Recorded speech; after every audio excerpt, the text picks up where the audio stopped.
अस्सलामुअलैकुम, welcome to my YouTube channel. कैसे हैं आप सब? उम्मीद करती हूँ कि आप सब ठीक ठाक होंगे। आज मैंने आपके लिए बहुत ही ज़बरदस्त सी रेसिपी लेकर आई हूँ। ये है फूल गोभी और आलू की रेसिपी। आइए देखते हैं हमने ये रेसिपी किस तरह बनाई।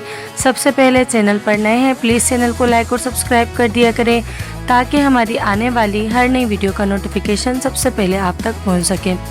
सबसे पहले मैंने यहाँ पर एक कढ़ाई ले ली थी और उसमें मैंने 3 चम्मच कुकिंग ऑयल के ऐड कर दिए थे। ऑयल ऐड करने के बाद थोड़ा सा हम वेट करेंगे ताकि हमारा ऑयल अच्छे से गर्म हो जाए। फिर इसके बाद मैंने 3 अदद मीडियम साइज़ की प्याज ले ली थी और उनको स्लाइसेस में काट के वो प्याज मैंने इसमें ऐड कर दिया था। प्याज को हमने यहाँ पर इतना पकाना है कि प्याज का कलर गोल्डन ब्राउन सा हो जाए। जब तक चैनल पर नए हैं प्लीज़ चैनल को लाइक और सब्सक्राइब कर दिया करें और हमें सपोर्ट कर दिया करें। हमें आपके सपोर्ट की और दुआओं की बहुत ज़्यादा ज़रूरत है। यहाँ पर आप देख सकते हैं कि हमारा प्याज जो है वो हल्का हल्का गोल्डन हो रहा है, लेकिन हम इसको पूरा गोल्डन ब्राउन सा कलर देंगे क्योंकि इससे हमारी ये रेसिपी बहुत ही मज़ेदार सी और बहुत ही लजीज सी बनने वाली है।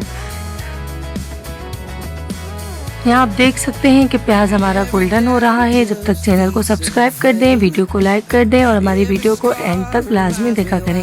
फिर चम्मच की मदद से मैंने इस प्याज को दोबारा हिलाया, दोबारा मिक्स कर दिया और दोबारा मैंने इसको फ्राई किया और इसका कलर बिल्कुल चेंज हो चुका था।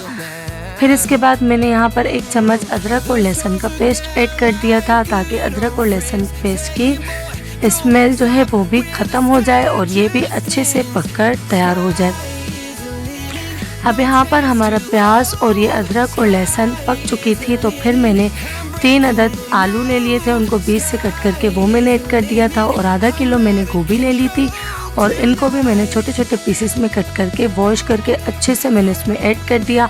और मीडियम साइज़ के प्याज मैंने 2 अदद ले लिए थे, वो मैंने इसमें ऐड कर दिया। ये तमाम ऐड करने के बाद अब मैं इसमें स्पाइसेस ऐड करूँगी। सबसे पहले मैंने यहाँ पर 1 चम्मच लाल मिर्च पाउडर ऐड कर दिया, आधा चम्मच मैंने ज़ीरा पाउडर यहाँ ऐड कर दिया, आधा चम्मच साबित धनिया पाउडर मैंने ऐड कर दिया था और आधा चम्मच हल्दी ऐड कर दी थी और 1 चम्मच मैंने यहाँ पर नमक ऐड कर दिया था। आप अपने टेस्ट के मुताबिक नमक को ऐड कर सकते हैं।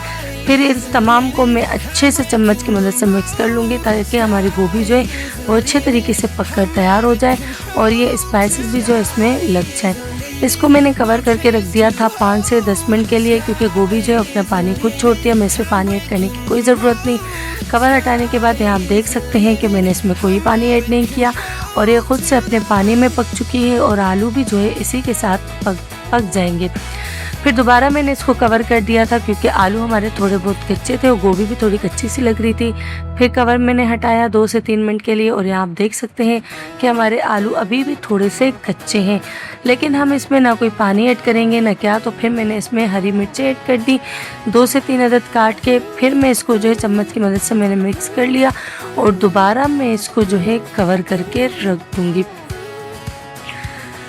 यहाँ पर जो है मैंने इसको चम्मच की मदद से मिक्स कर लिया था। आलू हमारे थोड़े बहुत कच्चे थे, लेकिन फिर भी हमने इस पर पानी ऐड नहीं करना क्योंकि ये दम पर खुद से पककर तैयार हो जाएंगे। यहाँ आप देख सकते हैं फिर मैं इसमें जो है 1 चम्मच में यहाँ पर भी थोड़े से मसाले ऐड कर दूँगी। गोभी हमारी बहुत ही ज़बरदस्त सी बनने वाली है। इस रेसिपी से आप ज़रूर ट्राई कीजिएगा और मुझे बताइएगा कि आपको मेरी रेसिपीज़ किस तरह लगती हैं। लोग आप इसका चेक कर सकते हैं ये कितनी लजीज सी और कितनी डिलीशियस सी लग रही है। टमाटर भी बिल्कुल पक चुके हैं, हर चीज़ परफेक्ट है। इसमें मैंने आधा चम्मच जो है काली मिर्च पाउडर ऐड कर दिया और फिर 1 चम्मच मैंने इसमें गरम मसाला पाउडर ऐड कर दिया। इससे जो है टेस्ट में और ज़्यादा लजीज और मज़ेदार सी ये बन जाएगी। इस रेसिपी को आप ज़रूर ट्राई कीजिएगा। दोबारा मैंने इसको चम्मच की मदद से मिक्स कर दिया था और फिर जो है यहाँ पर आप देख सकते हैं अब मैं इसको एक प्लेट में सर्व कर दूँगी। ये इसका फाइनल लुक है। ये बिल्कुल लजीज सी और ज़बरदस्त सी रेसिपी बन चुकी थी। आखिर में मैंने इसमें हरा धनिया ऐड कर दिया था। उम्मीद करती हूँ कि आपको ये रेसिपी बहुत ज़्यादा अच्छी लगी होगी। मिलते हैं अगली वीडियो में, तब तक अपना और अपने घर वालों का ख्याल रखिएगा और मेरी रेसिपीज़ को ज़रूर ट्राई कीजिएगा और मुझे बताइएगा कि आपको मेरी रेसिपीज़ किस तरह लगती हैं। मिलते हैं अगली वीडियो में, तब तक के लिए अल्लाह हाफिज़।